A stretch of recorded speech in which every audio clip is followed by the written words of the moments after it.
우리 성도님들 여섯 땅어도 주님 은혜 가운데 평안하셨습니까? 우리 하나님 말씀 구약 성경 아모스에 기록된 말씀을 함께 보도록 하겠습니다. 구약 성경 아모스 우리 한참 뒤에 있지요. 1399페이지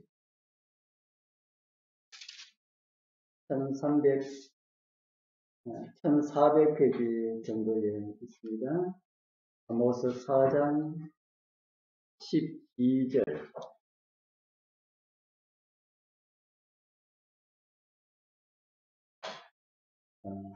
1278페이지도 이거는 1278페이지도 되고요. 아모스 4장 12절 참 유명한 말씀, 우리 재림 성도들에게는 아주 익은 그런 말씀입니다. 우리 같이 읽어보겠습니다. 그러므로 시작. 그러므로 이스라엘아, 내가 이와 같이 내게 행하리라. 내가 이것을 네게 행하리니 이스라엘아, 내 하나님 만나기를 준비하라. 아멘.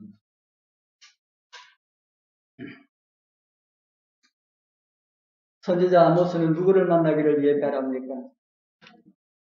내 하나님 만나기를 예배하라. 우리 여러분들의 하나님은 어떤 분이신가요? 다른 하나님 만나라고 하지 아니하고 내 하나님을 만나라 그렇게 말씀하고 있지요.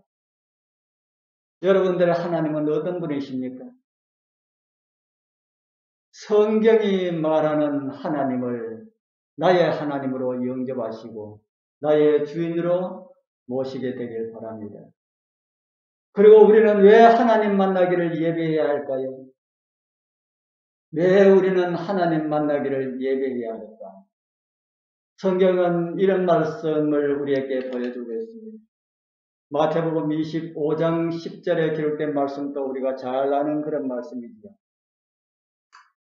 저희가 살아간 동안에 신랑이 오므로 예비하였던 자들은 함께 혼인잔치에 들어가고 문은 닫힌지라. 예비하였던 자들은 이렇게 말합니다. 내 하나님 만나기를 예비하라 이렇게 말씀했지요. 마태복음 25장 10절에는 예비하였던 자들은 들어가고 그 후에는 어떻게 되었답니까? 문이 닫힌지라. 그러면은 예비하지 못한 자들은 어떻게 되었습니까? 예비하지 못한 자들은 어떻게 되었습니까? 우리가 마태복음 25장은 그 우리 세 비유 가운데 그 첫 번째 비유는 열 처녀에 대한 비유임을 우리가 잘 알고 있습니다. 다섯은 슬기롭고 다섯은 미련하다. 슬기로운 다섯 처녀는 등과 함께 무엇을 준비하였답니까? 등과 함께 기름을 준비하였고 다섯은 등만 준비하였다. 물론 등과 함께 등에 있는 담겨있는 기름은 준비하였을 것입니다. 여분의 기름을 준비하지 못하였다.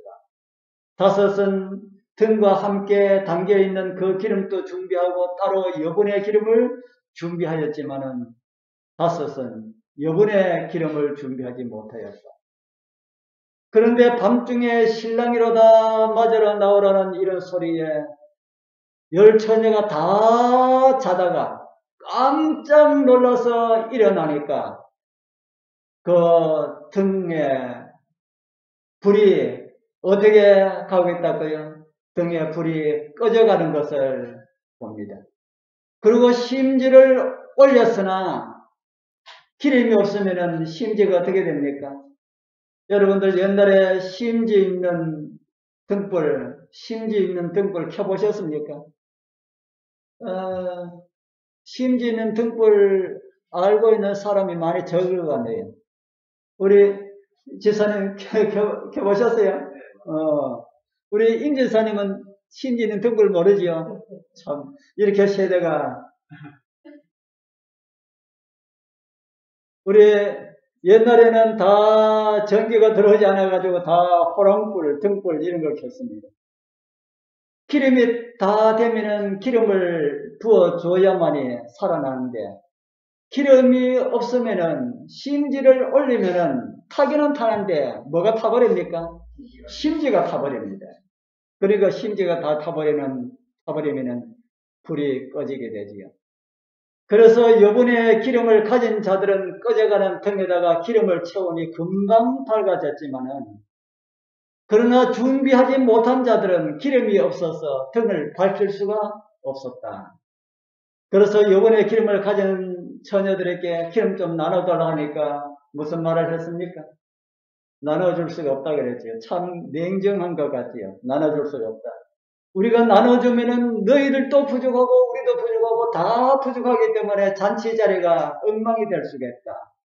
그렇기 때문에 그러지 말고 빨리 가서 파는 사람들에게 가서 사오라고 그렇게 하지요. 그런데 이 사람이 살아간 사이에 누가 왔어요? 살아간 사이에 신랑이 도착을 합니다. 그리고 오늘 말씀이 기록되어 있습니다. 준비하였던 자들은, 예비하였던 자들은 어떻게 하고요? 예비하였던 자들은 함께, 누구하고 함께요? 신랑과 함께 혼인잔치에 들어가고, 문은 어떻게 되었습니까? 문은 닫혔다. 이게 무슨 말씀일까요? 내 하나님 만나기를 예배하라고 이렇게 말씀하시는데, 그 예비는, 하나님 만나기 위하여서 하는 준비는 아무 때나 해도 된다는 말씀입니까? 아무 때나 해서는 안 된다는 말씀입니까? 준비하여야 할 때가 있다. 준비하여야 할 때가 있다. 하나님 만나기 위하여서 예배하러 가시는데, 하나님 만나기 위하여서 예배할 때는 언제입니까? 우리 고린도 후서 6장 2절에 기름 준비하여야 할 때가 언제인지 우리에게 가르쳐 주겠습니다. 우리 같이 한번 읽어보겠습니다. 가라사대, 시작. 가라사대, 내가 은혜 베풀 때에 너를 듣고 구원의 날에 너를 도왔다 하였으니, 보라 지금은 은혜 받을 만한 때요. 보라 지금은 구원의 날이다. 우리가 예배할 때, 예배해야 할 때, 기름 준비해야 할 때는 언제랄까요? 기름 준비해야 할 때는 바로 지금이다. 내년이 아니고요. 한 달 후도 아니고 내일도 아닙니다. 언제랄까요? 지금 이 순간, 바로 오늘 이 순간, 우리 사랑하는 성도님들, 하나님 만나기 위하여서 이 순간 우리 함께 예배하게 되길 바랍니다. 그래서 신랑 되신 예수께서 오실 때에 우리 함께 혼인잔치에 다 참여하게 되기를 축복합니다. 그러면 어떻게 하나님 만나기를 예배하면 될까?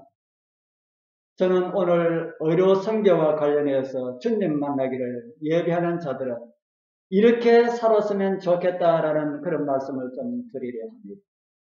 정언의 말씀 중에 이런 말씀이 있습니다. 교회 정언 1권에 보면은 1권 502쪽, 503쪽에 보면은 나에게 보여주신 건강 계획은 셋째 천사의 기별의 한 부분이며 팔과 손이 인간의 몸에 관계되듯이 그 기별과 밀접하게 연결되어 있다.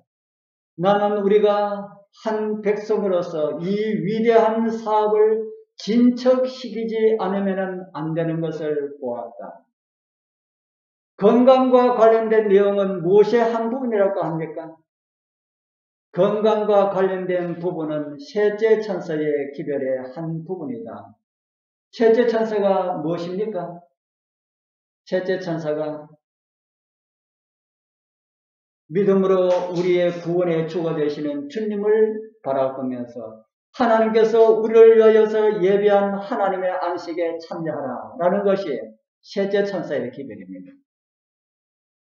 창조주를 경배하고 하나님의 날을 거룩히 지키라라고 하는 것이 포함되어 있습니다. 그런데 그 기별 속에 그 기별과 함께 무엇이 그 기별에 연결되어 있다고 합니까? 건강과 관련된 기별이 그 기별 속에 연결되어 있다. 그렇다면 우리가 건강과 관련된 기별을 알아야 한다는 말입니까? 몰라도 된다는 말입니까? 알고만 있으면 된다는 말입니까? 알고만 있으면 된다는 거예요? 알고만 있어서 되지 아니하고 실천해야 된다. 셋째 천사의 기별을 듣고 깨닫고 오직 그리스도 예수만 믿는 믿음으로 제7일 안식일을 지키며 예수 그리스도의 재림을 기다리는 것을 말로만 하는 것이 아니라 진정으로 기다리는 그런 하나님의 백성들, 그들이 바로 주님을 맞이하게 될 것이다. 그들이 진짜 예배하는 사람들이다 하는 겁니다. 주 만나기를 위하여서, 내 하나님 만나기를 위하여서 예배하라고 하는 그 말씀에 순종하는 사람들이다 하는 겁니다. 그와 마찬가지로 마지막 시대에 주어진 건강에 관한 기별도 듣고 이해하고 그렇게 사는 자들이 복이 있다. 그렇게 성경은 우리에게 가르쳐주고 있습니다. 고린도서 6장 18절에는 또 이런 말씀을 우리에게 주고 있습니다. 너희에게 아버지가 되고 너희는 내게 자녀가 되리라. 전능하신 주의 말씀이니라 하셨느니라. 전능하신 하나님께서 말씀하시기를 너희에게 나는 누가 되고요? 너희에게 나는 아버지가 되고 너희들은 내게 대하여 자녀가 되리라. 이 약속을 우리가 가졌다라는 말씀입니다. 하늘의 하나님을 누구의 아버지로 모신다 하는 겁니까? 하늘의 하나님을 우리의 아버지, 하늘의 하나님이 우리의 아버지가 되셨다. 그리고 우리는 그분의 자녀가 되었다. 우리 여러분들 이 말씀 그냥 보통 말씀이라 생각이 듭니까? 엄청난 말씀이 아닙니까?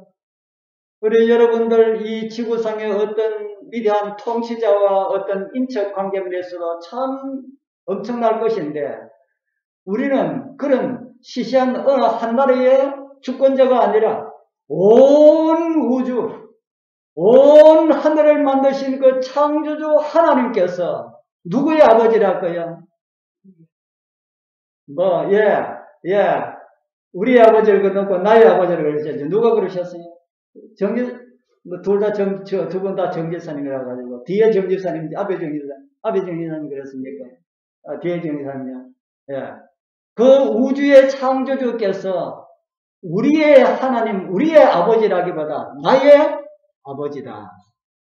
참 대단한 말씀 아닙니까? 나의 아버지다.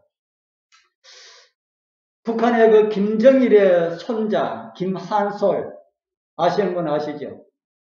그 김한솔을 취재하였던 기자가 글을 두고 하는 말, 로얄 패밀리라고 하더라고요. 백성들은 굶어 죽든지 말든지 자기 가족들을 아쉬운 것이 없이 살도록 공산권 나라는 그 정상의 그 손자를 두고 로얄 패밀리다. 제가 그런 이야기를 하는 TV 프로그램을 잠깐 제가 좀 보았습니다.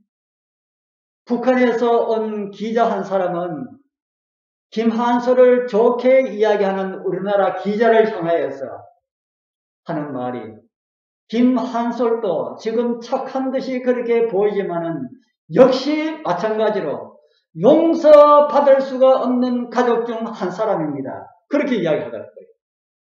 그렇게 이야기하니까 우리나라 기자가 그게 아니고요, 그를 통해 가지고 더 좋은 일을 많이 할 수가 있지 않겠습니까? 이렇게 하니까 그 북한에서 온 기자가 화를 내면서 어떻게 그런 사람을 가지고 그렇게 이야기할 수가 있느냐고, 도저히 그들은 그렇게 둘 그런 사람이 아니다. 제가 그거 보고 깜짝 놀랐습니다. 남과 북이 평화 통일된다 하여도 김씨 집안 사람들은 살 수가 없겠구나 하는 것을 제가 그 프로그램 보고 그렇게 생각했습니다. 남과 북이 평화 통일되면은 김씨 일가가 살 수 없다는 걸 누가 알고 있을까요? 누굽니까? 김정은이가 그거 알고 있을까요? 통일되면은 나는 못 산다. 이 나라가 민주화가 되면은 나는 못 산다 하는 거 김정은이가 알고 있을까요? 알고 있는 것 같아요. 그러니까 자기 체제를 유지하기 위하여서 그렇게 해서지. 그들은 통일을 원하지 않습니다. 통일되면은 그들은 죽게 되니까 그렇다는 겁니다. 그렇게 죽을지도 모르면서 살아가고 있는 그들 가족도 로얄 패밀리라고 하는데, 그렇게 보잘것없는 나라의 최고의 통치자의 그 손자가 그런 혜택을 누리며 살았다면은 오늘 저와 여러분들은 누구의 자녀랄까요? 어떤 조그마한 나라의 통치자의 손자가 아니라 하늘 왕의 누구랄까요? 하늘 왕의 자녀들이다. 그런 하늘 왕의 자녀들은 어떤 대접을 받으면서 살아가야 할까? 그 세계에서 보면 그 북한이라는 나라는 아주 보잘것없는 나라지 않습니까? 그런 나라의 한 가족, 지금은 그 나라에서 대접을 받지 못하고 살아가고 있는 그에게도 그런 칭호를 주는데, 하늘왕의 자녀들이 어떤 대접을 받으면서 살아야 합니까? 우리 사랑하는 성도님들, 우리 여러분들 정말 하늘왕의 자녀들로 그런 대접을 받으면서 살기를 원하십니까?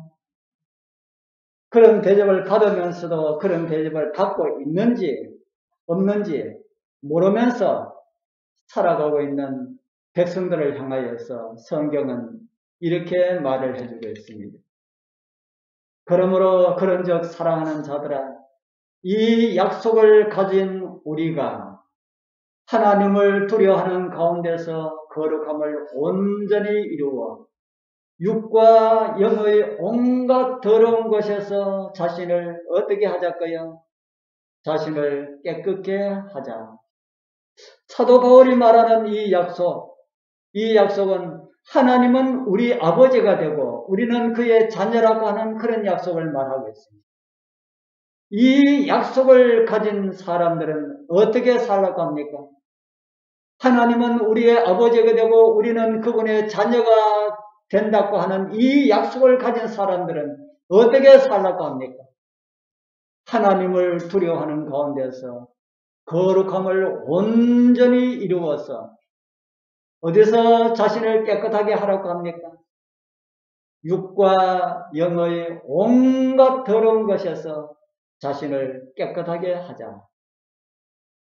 제가 지난번 이 시간에 말씀을 드리면서 무엇이 우리를 더럽게 할 수가 있다고 여러분들 말씀을 들으셨습니까? 무엇이 우리를 더럽게 할 수가 있다. 온갖 것에서 우리를 깨끗하게 하자고 하는데 무엇이 우리를 더럽게 한다 하는 것을 제가 지난번 말씀을 드렸습니다. 제가 다시 올려드립니다. 다니엘서 1장 18절. 우리 같이 한번 읽어보겠습니다. 다니엘은 시작. 다니엘은 뜻을 정하여 왕의 진미와 그의 마시는 포도주로 자기를 더럽히지 아니하리라 하고 자기를 더럽히지 않게 하기를 환관장에게 구하니. 무엇으로 자신을 더럽히지 않기를 구하였다 합니까? 무엇으로 자신을 더럽히지 않기를 구하였다고 다니엘이 구하였다고 합니까? 왕의 진미와 포도주.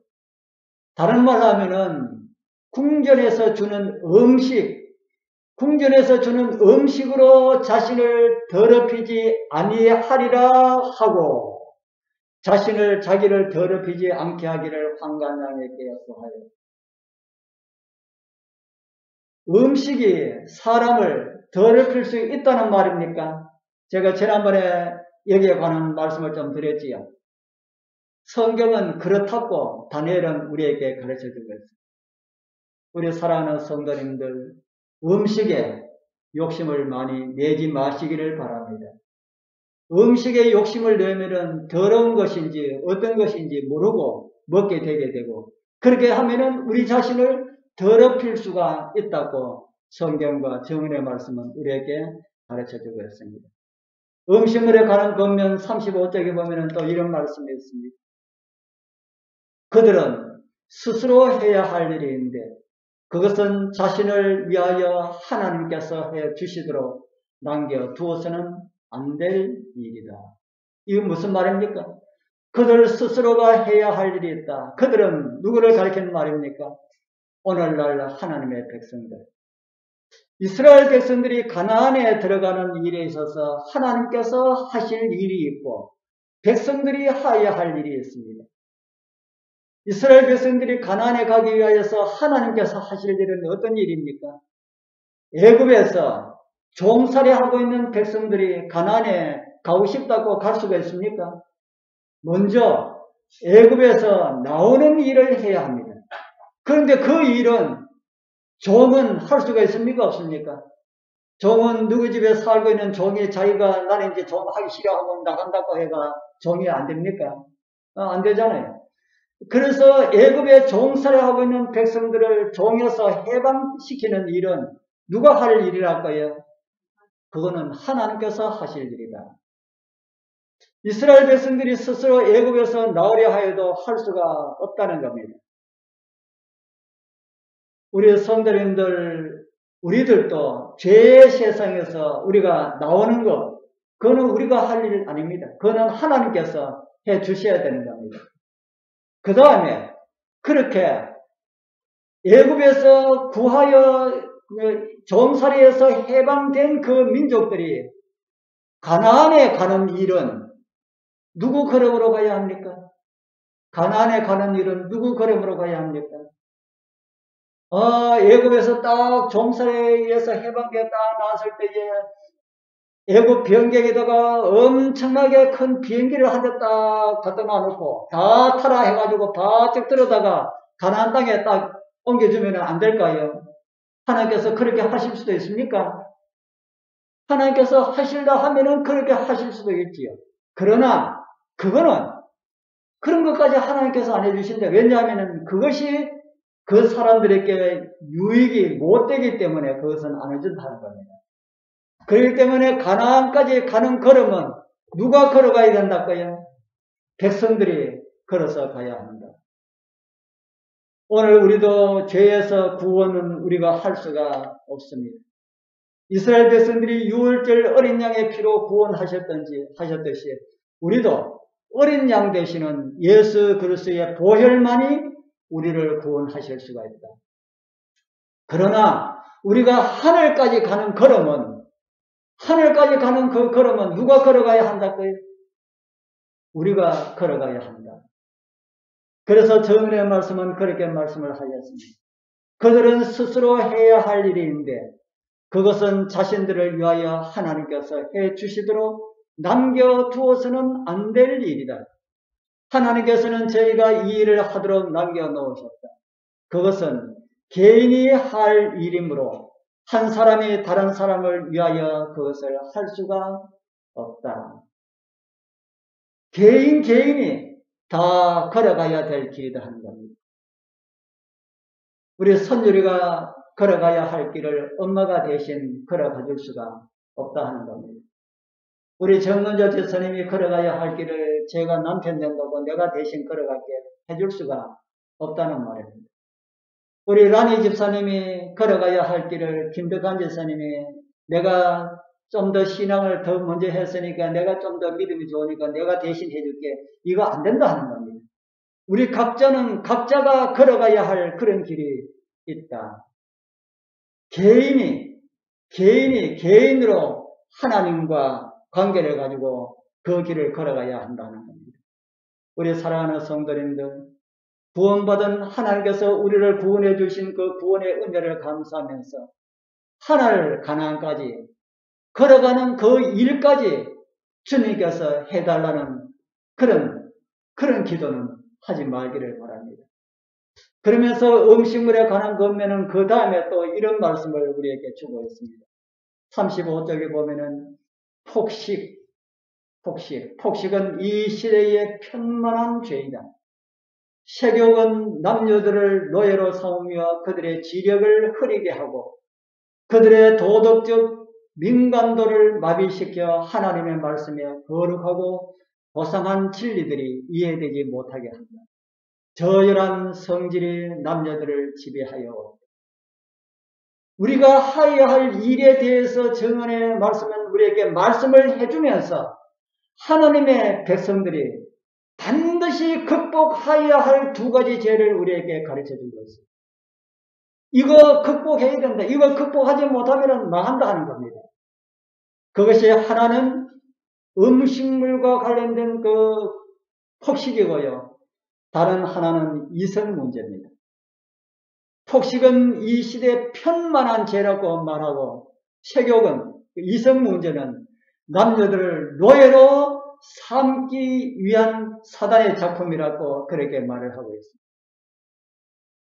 우리 정언의 말씀은 이 두 가지의 죄악을 함께 언급을 하고 있습니다. 하나로 묶어가지고 그렇게 말을 하고 있다.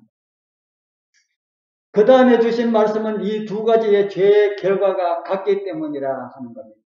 정욕으로 인하여 욕정의 노예가 되어 있지 않다 하더라도 폭식으로 인하여서 지력은 흐려지고 도덕적 민감도가 마비되고 하나님의 거룩하고 고상한 진리들을 이해하지 못하도록 하는 것은 그 두 가지가 다 같은 것이다. 그렇게 하는 겁니다.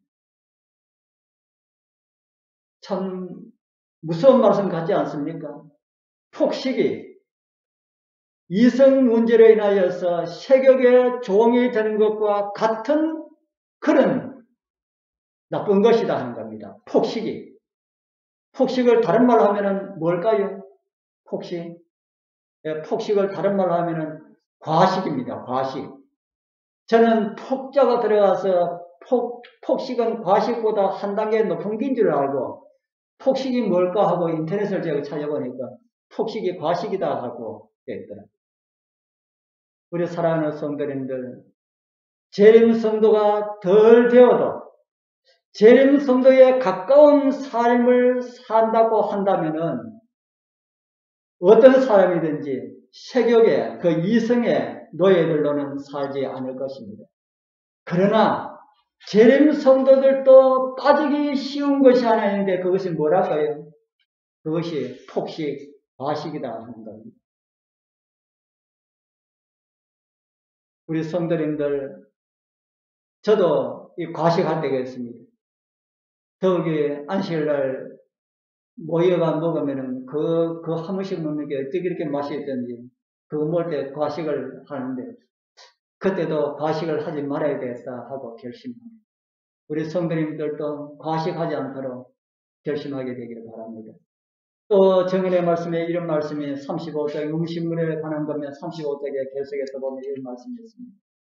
그들은 항상 식욕을 도덕적인 기관들에 예속시켜야 한다. 몸이 마음의 종이 되게 할 것이요 마음이 몸의 종이 되게 할 것이 아니다. 식욕을 어디에 예속시키라 합니까? 식욕을 어디에 예속시키라고요? 도덕적 기관에 예속시키라. 도덕적 기관이 어디 있을까요? 도덕적 기관이 시청에 있습니까? 동사무소에 있습니까?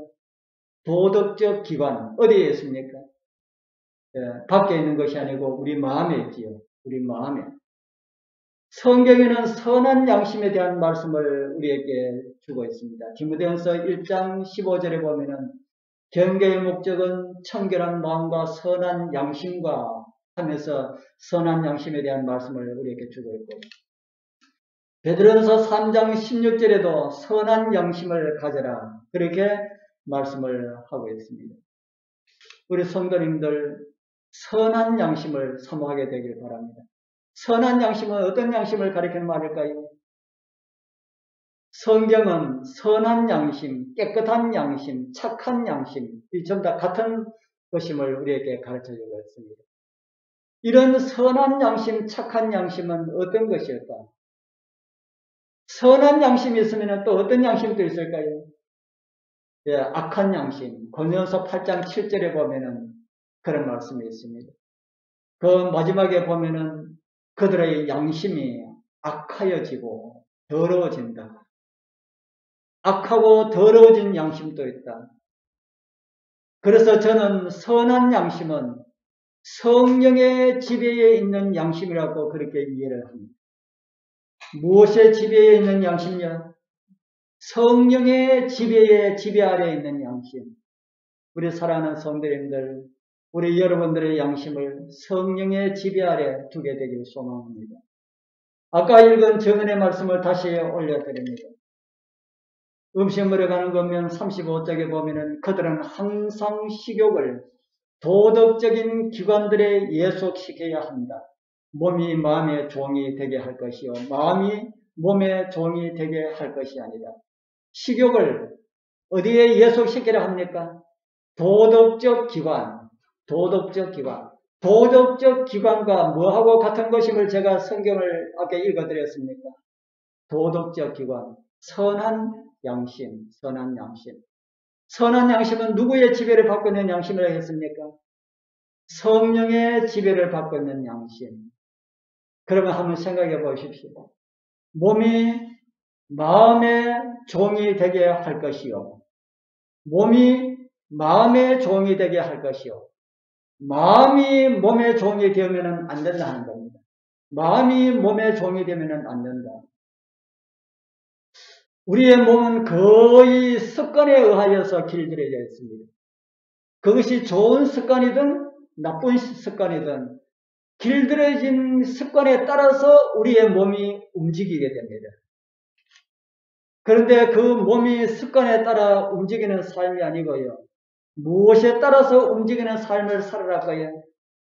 마음에 따라서. 그 마음도 무엇에 지배를 받는 마음요? 성령의 지배를 받는 마음에 따라서 움직여라.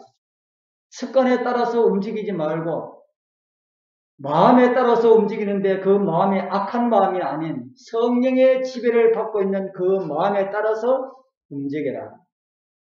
저도 그렇게 성령의 지배에 마음이 움직이고 그 마음에 따라서 나의 습관을 통제하고 그래서 몸이 성령의 지배를 받는 마음의 종이 되게 해달라고 그렇게 기도하면서 그렇게 살아보려고 하는데 그게 참 잘 되지 않아요. 우리 여러분들도 힘드는 것 압니다. 그게 잘 안 되는 거 압니다. 그러나 우리의 힘으로는 할 수가 없지만은 성령님의 도우심으로 우리는 할 수가 있습니다. 아멘입니까? 예. 우리의 힘으로는 할 수가 없지만은 우리의 마음을 성령의 지배에 맡기라. 성령께서 우리의 마음을 지배하도록 그렇게 맡기라. 그러면은 성령께서 우리의 마음을 지배하신다면은 우리는 습관에 따라서 살지 않고 입맛에 따라서 살지 않고 하나님의 말씀에 따라서 살 수가 있음을 성경은 우리에게 가르쳐주고 있다는 겁니다. 이것까지 우리 성도님들 믿음으로 하게 되길 바랍니다. 믿고 아무것도 하지 않는 사람이 아니요 나의 의지를 성령님의 지배하에 맡기고 선한 일을 삼하면서 살아가면은 나쁜 우리의 습관들도 다 고쳐 나갈 수가 있을 것이라고 저는 믿습니다. 습관 가운데 가장 나쁜 습관이 음식과 관련된 습관입니다. 음식과. 담배를 좋아했던 사람은 담배 연기가 다른 사람에게는 구역질 나는 것이지만 담배 좋아하는 사람에게는 그 냄새가 어떤 냄새일까요? 우리 여러분들 담배 안 피워보셔서 잘 모르죠. 저는 담배를 피워봐가지고 담배 연기가 어떤한지 저는 아주 잘 압니다. 담배를 좋아하면은 담배 좋아하는 사람이 담배 피우고 싶을 때 담배가 없는데 옆에서 담배 있는 냄새가 담배 연기가 싹 가면요 미치고 환장한다 하는 말 있지 않습니까? 정말 미치고 환장할 정도로 그러니까 뭘 주워가지고 피워요? 저 길거리에 버려져 있는 그 꽁초 그걸 주워가지고 피웁니다. 참 그거 얼마나 그 참 추하고 더러운 모습입니까? 그런데 그런 것도 마음을 하나님의 성령의 지배에 맡기니까 그것도 끊게 되더라 하는 겁니다. 끊게 되더라. 저도 고기 참 좋아했습니다. 더구나 돼지고기의 맛은 잊을 수 없을 정도로 한동안 얼마까지도 잊을 수 없어가지고 너무너무 좋아했습니다. 그러나 신앙을 하고 하나님을 믿고 난 다음에 이건 먹어서는 안 된다는 걸 생각하고 멀리 하기 시작하니까 되더라 하는 겁니다. 그러다가 고기를 전혀 먹은 일이 없는 아내를 만나가지고 결혼하고 나니까 아내를 보면서 나도 모든 고기를 다 먹지 말아야 되겠다. 그렇게 하니까 그렇게 되더라는 겁니다. 그런데 그렇게 끊고도 식당에 가서 음식을 먹으려고 그러면은 고기 옆에서 막 고기 막 이렇게 하면은 그 냄새가 얼마나 속을 이렇게 자극을 시켜가지고 먹고 싶도록 하는지 그 처음에는 그 참느라고 참 화는 났습니다. 그런데 지금은 고기 냄새가 저에게 어떻게 느껴질까요? 지금은 고기 냄새가 어떻게 느껴질까요? 담배 냄새가 어떻게 느껴질까요? 구역질이 납니다. 고기 냄새가 식당에 지나가다 고기가 냄새가 확 나면 구역지가 납니다. 그런 제가 그 돼지 국밥집에 칼을 간다 하는 거 참 잘하지요. 처음에는 어떨 때 보면은 칼에 막 고기가 막 이렇게 묻는 거 어떤 사람은 그냥 이리 주는 사람이 있어요. 그런데 그건 뭐 한 1년 정도 하고 나니까 이제는 그 아무것도 아니네. 그거 좀에는 묻으면 씻거든. 그냥 줘. 내가 닦아가지고 가려줄게. 그러니 참 우리가 하기 힘든 것도 우리의 마음을 감동시키는 성령님의 인도하에 맡기니까 그렇게 되더라 하는 겁니다. 그래서 성도님들, 우리가 가지고 있는 음식에 관련된 문제들, 습관과 폭식하는 습관, 과식하는 습관, 이런 것들, 우리가 기도하면서 그렇게 하지 않도록 노력한다면은 하나님께서 분명하게 이루어 주실 줄 저는 믿습니다. 하다가 안 되는 것보다 하다가 안 되는 일이 있더라도 예수님 바라보면서 나의 연약함을 고쳐달라고 하는 것이 하지 않는 것보다는 훨씬 더 나을 것입니다. 예수님께서는 우리를 구원하기 위하여서 뭘 버리고 오셨습니까? 예수님께서는 우리를 구원하기 위하여서 하늘 영광을 주고 이 죄의 세상, 하늘에 비하면은 이 세상은 어떨까요? 하늘에 비하면은 이 세상은 너무 어둡고 추하고 더러운 그런 땅이었습니다. 그러나 우리를 구원하기 위해서 그 땅에 오셔서 우리 대신 죄의 저주를 받으셨고요. 십자가에 달리셨습니다. 그분의 고통은 누구를 위함입니까? 다른 사람이 아니라 나를 위합니다. 그런데 우리는 우리 자신을 위해서도 하지 못한다면은 우리 자신의 더러운 것을 버리기 위하여서도 우리가 하지 못한다면은 우리 주님 우리를 보고 무엇이라 하실까요? 우리는 할 수가 없습니다. 주님 저를 도와주옵소서 하면서 주님께 도움의 손길을 펼치시길 바랍니다. 그리고 우리 주의 오심을 위하여서 함께 우리 준비합시다. 한 배에 탔으니까 우리 함께 다 같이 함께 하늘에 가야 되지 않겠습니까? 누구는 가고 누구는 못 가고 그게 아니고 우리 한 배에 탔으니까 다 함께 준비해서 그 영원한 나라 진짜로 준비했다가 말로만 아니라 우리 진짜 그곳에 가게 되길 바랍니다. 그 넉넉한 하늘 요즘 정말 하늘에 가면은 우리가 상상할 수 없는 일들이 우리 앞에 펼쳐져 보일 겁니다. 수많은 그 별들 나라, 사람이 살고 있는 그 나라 여행 한번 해보고 싶지 않습니까? 뭐 달나라, 뭐 시시하게 뭐 달나라 여행 뭐 우리는 달나라 시시해서 안 간다 그랬어요. 우리는 달나라보다 더 좋은 우주, 그 좋은 그런 곳, 이런 것이 구원받은 하늘 백성들에게 펼쳐져 있다는 겁니다. 우리 그곳에 우리 세상에서 이길 거 다 이기고 우리 그곳 문을 여실 때 우리 함께 꼭 참여하게 되길 축복합니다.